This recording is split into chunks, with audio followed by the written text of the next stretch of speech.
तो hello my home science learner, मैंने आप लोग को वसा में घुलनशील और जल में घुलनशील विटामिन्स के बारे में फर्स्ट पार्ट में बता दिया था। आज मैं आपके लिए हर एक विटामिन स्टार्ट करने जा रही हूँ। तो आज देखते हैं सबसे पहले विटामिन ए। विटामिन ए का रासायनिक नाम जो होता है उसको रेटिनॉल बोलते हैं। तो चलिए विटामिन ए को समझते हैं। विटामिन ए जो होता है वो जंतुओं से प्राप्त होता है, मुख्यतः जो होता है वो जंतुओं से प्राप्त होता है। वनस्पतियों से जो यह प्राप्त होता है यह विटामिन ए के रूप में नहीं प्राप्त होता है। जो वनस्पतियों से जो यह प्राप्त होता है यह बीटा कैरोटीन के रूप में प्राप्त होता है। किस में प्राप्त होता है? बीटा कैरोटीन के रूप में प्राप्त होता है। तो हमारा जो यकृत होता है, जब हमारे शरीर में ये, जैसे मान लीजिए आपने गाजर खाया, तो आपने जब गाजर खाया तो गाजर से डायरेक्ट आपको विटामिन ए नहीं प्राप्त हुआ। जब हमारे शरीर में वो गाजर गया तो यकृत ने उस गाजर को, यानी कि जो आपका विटामिन ए का स्रोत था, यानी कि जो बीटा कैरोटीन के रूप में था, उस गाजर को यकृत ने क्या किया, इसे रेटिनॉल के रूप में बदल दिया। किसको? जो आपका बीटा कैरोटीन था। तो जो वनस्पति से जितनी भी वनस्पति जगत से जितना भी आपको प्राप्त होता है वो आपको विटामिन ए के रूप में नहीं प्राप्त होता है, बीटा कैरोटीन के रूप में प्राप्त होता है।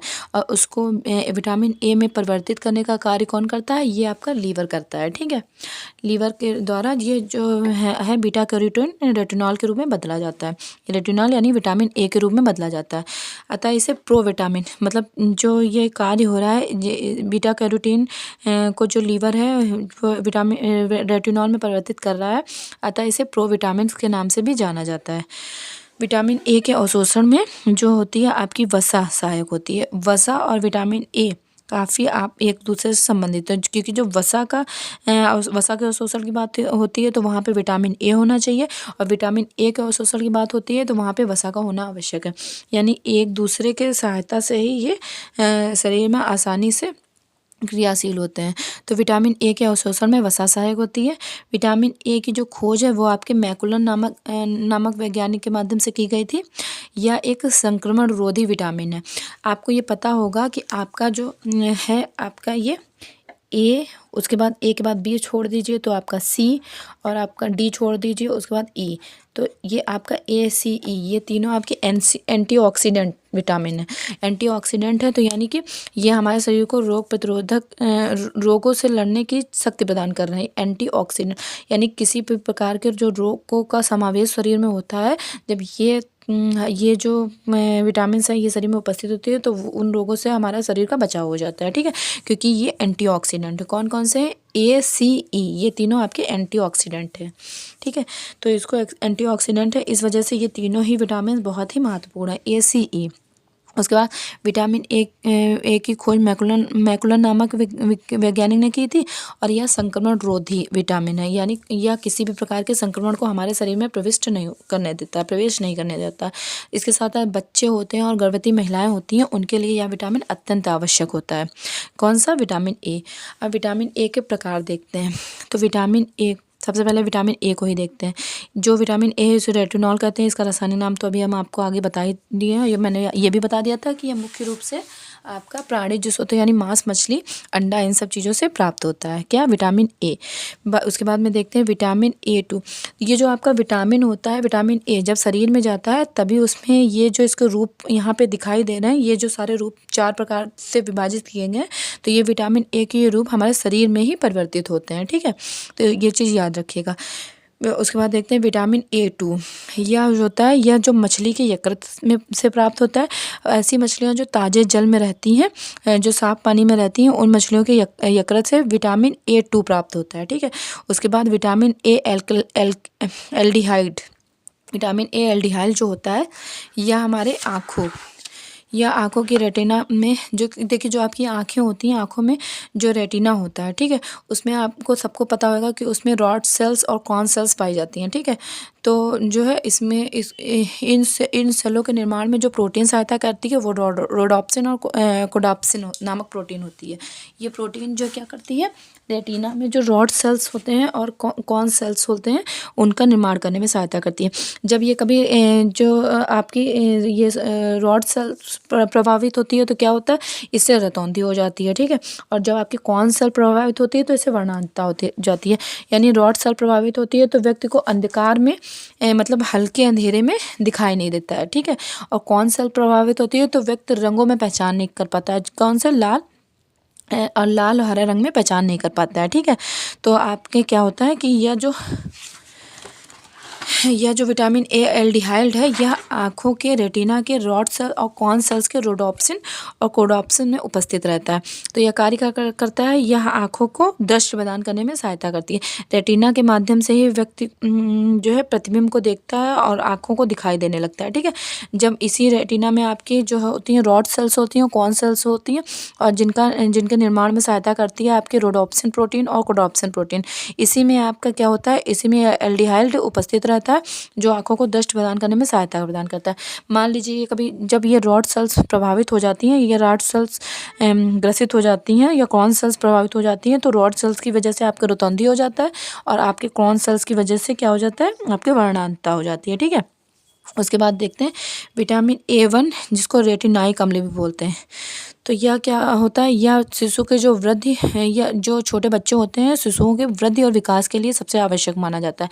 विटामिन A1, इसको A1 बोलते हैं। तो हमारे शरीर के लिए जब जो सर्वाधिक जिसकी मात्रा आवश्यक होती है वो A1 की होती है और इसकी A की होती है। ठीक है, तो ये 4 प्रकार के विटामिन हैं जो शरीर में जाकर परिवर्तित होते रहते हैं। शरीर में ये विटामिन ए जाता है तो वो एल्डिहाइड में, रेटिनाइक में ये विटामिन ए ही परिवर्तित होता रहता है। ठीक है, उसके बाद में विटामिन ए के कार्य देखते हैं। विटामिन ए के वैसे तो विटामिन ए के बहुत से कार्य हैं, जितने भी विटामिन हैं उनके सबके बहुत से कार्य होते हैं। यहाँ पे मैंने मेन मुख्य कार्य लिखे हैं जो ज़्यादातर एग्जाम में पूछे जाते हैं। ठीक है, तो ये आँखों मुख्य तो इसका कार्य यही होता है कि आँखों को सामान्य दृष्टि बनाए रखने, मतलब आँखों को देखने में सहायता प्रदान करने में विटामिन ए सहायक होता है। उसके बाद से त्वचा कैंसर में बचाव में सहायक, क्योंकि त्वचा कैंसर में बचाव में सहायक क्यों है, क्योंकि ये क्योंकि ये एक एंटीऑक्सीडेंट है। एंटीऑक्सीडेंट है तो क्या करता है, ये हमारे शरीर में जो आवश्यकता से अधिक मात्रा में कोशिका का विभाजन होता है उसको होने से रोकता है। क्योंकि जब शरीर में आवश्यकता से अधिक मात्रा में कोशिका विभाजन होता है तभी कैंसर की उत्पत्ति होती है। तो यह हमारे शरीर में आवश्यकता से अधिक मात्रा में कोशिका के विभाजन को रोकता है, जिसके कारण कैंसर से बचाव हो जाता है। उसके साथ में यह एपिथेलियम ऊतक को भी स्वस्थ बनाए रखने में सहायक होता है। एपिथेलियम ऊतक क्या होता है, एपिथेलियम ऊतक जो ऊतक वाला चैप्टर है मैंने उसमें आपको डिटेल में बताया कि इससे हमारी त्वचा बनती है। तो त्वचा को जो है एपिथेलियम ऊतक जब सही होंगे तो हमारी त्वचा भी उत्तम बनी रहेगी। ठीक है, तो विटामिन ए के कार्य में ये भी हो गया कि त्वचा को उत्तम बनाने में सहायक। उसके बाद में शारीरिक वृद्धि और विकास में सहायक। जो छोटे बच्चे होते हैं और शिशुओं, मुख्यतः शिशुओं की शारीरिक वृद्धि और विकास में भी सहायक होता है क्या, विटामिन ए। उसके बाद नाड़ी संस्थान को भी स्वस्थ बनाए रखने में सहायक। जितनी भी नाड़ियाँ होती हैं, जितना भी ब्रेन डेवलपमेंट से संबंधित कार्य होते हैं, जो शरीर में जितनी भी नसें होती हैं उनको जो है सुव्यवस्थित करने में और सुचारू रूप से कार्य करने में भी विटामिन ए सहायता प्रदान करता है। उसके साथ साथ ये हृदय संबंधित जोखिम को कम, ये एंटीऑक्सीडेंट है जिसकी वजह से ये हृदय से संबंधित जो भी समस्या होती है और जो भी जोखिम होते हैं उनको कम करने में सहायता प्रदान करता है। उसके बाद जनन क्षमता में भी सहायक। जो पुरुष में जो स्पर्म का निर्माण होता है, इसका स्पर्म के निर्माण में भी विटामिन ए सहायता प्रदान करता है। जनन क्षमता में इस प्रकार ये इनडायरेक्टली जनन क्षमता में सहायता करता है स्पर्म के निर्माण में। ठीक है, उसके बाद विटामिन ए की कमी से होने वाले रोग, ये विटामिन ए के कार्य भी आपने देखा, विटामिन ए की कमी से होने वाले रोग। तो क्या होता है, इसमें रतौंधी होती है। सबसे पहले रतौंधी होती है, उसमें क्या होता है कि अंधेरे में ये इसका मतलब ये नहीं है कि रात में नहीं दिखता, मतलब जहाँ पे प्रकाश की कमी होती है यानी पे जहाँ पे अंधेरा होता है तो कम प्रकाश में नहीं दिखाई देना, ये होता है आपका रतौंधी। ठीक है, तो रतौंधी रोग में एक रोगों का क्रम होता है जो काफ़ी ज़्यादा पूछा जाता है। तो एग्ज़ाम की पॉइंट ऑफ व्यू से ये क्रम आपका बहुत ही आवश्यक होता है, तो इसको अच्छे से समझिएगा। सबसे पहले देखिए रतौंधी क्या होता है, आंखों में अंधेरा छा जाना, आंखों के सामने अंधेरा छा जाता है। उसके बाद में देखिए जीरोपैथेलमिया, इसमें क्या होता है, इसमें जीरोपैथेलमिया, जीरो का अर्थ ही होता है कि आपका जो है सूख जाना। ठीक है, तो इसमें क्या होता है, इसमें आंखों की श्लेष्म झिल्ली होती है जो कार्निया होती है, यानी जो सफ़ेदी वाली जगह होती है, अपनी आंखों में देखिएगा जो सफ़ेद वाला स्थान होता है इसको कार्निया बोलते हैं, या सूख जाती है। ठीक है, किसमें, जीरोपैथेलमिया में। उसके बाद देखते हैं वाइटोट स्पॉट। इसमें क्या होता है, इसमें कार्निया की स्लेस्लियम झिल्ली पर इसमें बायोटिक स्पॉट से ही पता चल रहा है कि धब्बे की बात हो रही है। इसमें कार्निया के लिए जो स्लेस्लियम झिल्ली होती है उस पर भूरे रंग के या सफ़ेद रंग के धब्बे पड़ जाते हैं और जो धब्बे होते हैं इनका आकार तिकोना होता है। उसके बाद फोटोफोबिया। फोटोफोबिया यानी कि फोबिया यानी यहाँ पे डर की बात हो रही है, ठीक है। इसमें आँखों में बहुत दर्द होने लगता है, इसे हीलोफोबिया के नाम से भी जाना जाता है। इसमें क्या होता है कि इसमें जो प्रकाश होता है, प्रकाश आँखों में प्रवेश नहीं कर पाता। जब आँखों में प्रकाश प्रवेश नहीं कर पाएगा तो किसी भी वस्तु का प्रतिबिंब आँखों पे बन ही नहीं पाएगा, जिस वजह से फोटोफोबिया की स्थिति भी दिखाई देती है। देखिए ये जो है आपकी विटामिन ए की वजह से जो आँखों की गंभीर स्थिति होती जा रही है उसका क्रम है, ठीक है। उसके बाद आगे देखते हैं। उसके बाद है आपका कंजस्टाइवा जीरोसिस। इसमें क्या होता है कि आँखों की जो कंजस्टाइवा होती है वो सूख जाती है और झुर्रीदार हो जाती है। उसके बाद कार्निया जीरोसिस, इसमें क्या होता है, इसमें अश्रु ग्रंथियाँ सूख जाती हैं और अश्रु निकलना ही बंद हो जाते हैं। उसके बाद केरोटोमेलेशिया, इसमें आँखों की स्लेसिम झिल्ली टूटने लगती है, कार्निया का जो भीतरी हिस्सा होता है वह सूखने लगता है। ग्लूकोमा जो हो जाता है, उसके बाद ग्लूकोमा में क्या होता है, भीतरी हिस्से में घाव हो जाते हैं जिससे अंत में आँखों की रोशनी ही समाप्त होने लगती है। जो केरोटोमेलेशिया की स्थिति होती है इसमें ही आंखों की जो स्लेस्लिम झिल्ली होती है जब टूटने लगती है और कार्निया के भीतरी हिस्सा सूखने लगता है, तो इसी में घाव जैसी स्थिति आपकी केरोटोमेलेशिया में दिखाने देने लगती है। उसके बाद ग्लूकोमा में तो यह स्थिति और भी ज़्यादा बदतर हो जाती है। उसके बाद कार्नियल स्क्वास, इसमें जो कार्निया होता है या इसमें क्या होता है, अस्थियां और उपास्थियों में विनाशात्मक परिवर्तन। जो आपका ये कार्निया होता है ये हड्डी में प्रवेश करने लगता है, मतलब एकदम ही विनाशात्मक स्थिति में पहुंच जाता है, विनाशात्मक स्थिति में पहुंच जाता है। उसके बाद में देखिए जो हम इसकी कमी से बता रहे थे, तो इसकी पहली कमी से रतौंधी हुआ था, फिर रतौंधी का मैंने पूरा क्रम आप लोग को बता दिया। उसके बाद इसकी कमी से और भी चीज़ें होती हैं। इसकी कमी से क्या होता है, बच्चों में दस्त, श्वसन तंत्र में संक्रमण और बुखार होने लगता है, क्योंकि यह संक्रमण रोधी है, ठीक है। एंटीऑक्सीडेंट है यानी रोगों से रोकने में सहायक है, ठीक है। संक्रमण को रोकने में सहायक, संक्रमण रोधी है, ठीक है। तो संक्रमण को शरीर में प्रवेश करने से रोकता है, जिस वजह से इसकी कमी से बच्चों में दस्त, श्वसन तंत्र में संक्रमण और बुखार जैसी स्थिति भी हो जाती है।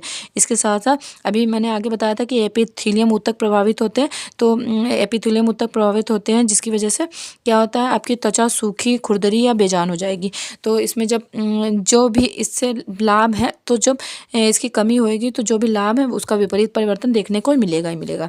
उसके साथ मैंने वृद्धि विकास भी बताया था, तो इसमें भी वृद्धि में कमी हो जाएगी। इसमें वृद्धि में कमी होएगी कैसे, कि हड्डियों का विकास नहीं हो पाएगा। उसके साथ साथ फॉलिकुलर हाइपरकिटोसिस नामक रोग हो जाता है, ठीक है। फॉलिकल हाइपरकिटोसिस क्या है, जिसे फाइटोडर्मा भी कहा जाता है। वैसे तो आपने पढ़ा है कि फाइटोडर्मा जो है, मैंने इससे पहले वीडियो में आपको बताया था कि फाइटोडर्मा जो है वसा की कमी के कारण होता है, लेकिन मैंने आपको ये भी बताया कि वसा और विटामिन ए ये दोनों एक दूसरे के पूरक हैं। विटामिन ए की कमी होएगी तो वसा से संबंधित कुछ रोग दिखाई देंगे, और कभी कभी ये होता है कि एग्ज़ाम में इसको पूछ के वसा ना देकर विटामिन ए भी दे देते हैं, इसलिए ये चीज़ याद रखना आवश्यक है, ठीक है। फॉलिकल हाइपरकिटोसिस रोग हो जाता है। इसमें भी क्या होता है, इस पर वही त्वचा पर आपके धब्बे हो जाएंगे और घाव हो जाते हैं, और वही जो मैंने आपको फाइटोडर्मा की स्थिति बताई थी वही सेम स्थिति इसमें भी हो जाती है, ठीक है। उसके बाद इसमें पथरी होने को भी रोकता है। तो जो पथरी होता है, जो पथरी बनती है किससे बनती है, कैल्शियम ऑक्सलेट की बनी होती है पथरी जो होती है। तो पथरी की संभावनाओं को भी कम करने में विटामिन ए आपकी सहायता करता है। उसके बाद विटामिन ए प्राप्ति के स्रोत, या पशु स्रोतों से भी प्राप्त होता है, इसके साथ साथ वनस्पति स्रोतों से भी प्राप्त होता है। तो जो आपका पशु स्रोतों में ये लीवर, अंडे की जर्दी और सार जो होती है, सार जो मछली होती है उसके लीवर के तेल, उसका जो लीवर होता है उसके तेल से भी प्राप्त होता है। उसके बाद साथ साथ ये मांस और मछली में प्राप्त होता है। विटामिन ए ज़्यादा जो प्राप्त होता है वो पशु स्रोतों के माध्यम से ही प्राप्त होता है। उसके बाद वनस्पति स्रोतों में आपका आता है गोल्डन राइस, जिसको गोल्डन राइस, और इसके साथ जो पीले और हरे और लाल फल होते हैं, इसमें हो गया आपका गाजर हो गया, आम हो गया और आपका टमाटर हो गया, ठीक है, लाल फलों में। उसके बाद पपीता हो गया, कद्दू हो गया, ये आपके पीले हो गए। उसके बाद जो हरी पत्तेदार सब्जियां होती हैं उसमें ये पत्ता गोभी हो गया, इन सब में आपका विटामिन ए प्रचुर मात्रा में पाया जाता है। और इसके साथ साथ जो माँ का जो दूध होता है, माँ के दूध में भी विटामिन ए की प्राप्ति भरपूर मात्रा में होती है, ठीक है। तो मैंने आप लोगों को क्या क्या बताया विटामिन ए के बारे में।